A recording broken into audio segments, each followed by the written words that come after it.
Donald Trump's Federal Communication Commission is racing toward the end of the calendar year with a flurry of radical, anti-consumer initiatives that sweep away years, and in some cases decades, of media precedent.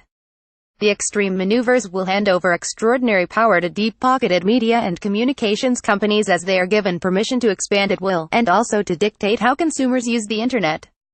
One of the most astonishing FCC votes came recently when commissioners voted 32 along party lines to begin dismantling a decades-old program that provides discounted access to phone, internet, and more recently broadband, to low-income communities. Among the first to be affected by vote will be residents on tribal lands and in rural areas.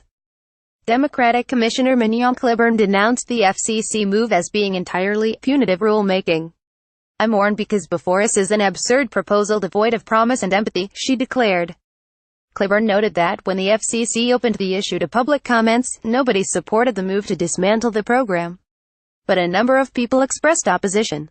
Veterans groups, public interest groups, civil rights groups, carriers, tribes, and more, all expressed deep concern about this rulemaking, she noted. But Trump's FCC has made it abundantly clear it has no interest in listening to consumer voices.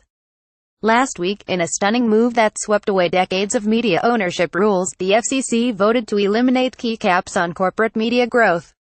The radical move is seen as a way to make sure that the right-wing outpost Sinclair Broadcast Group, a Trump ally, will be allowed to close on its $3.9 billion bid to acquire the Tribune Company. If completed, the deal would put the company in control of 223 TV stations, a previously unheard-of number of outlets for a single television broadcast company to own. To top off the trifecta of recent anti-consumer initiatives, Trump's FCC chairman, Ajit Pai, on Tuesday announced his intention to quickly do away with net neutrality rules.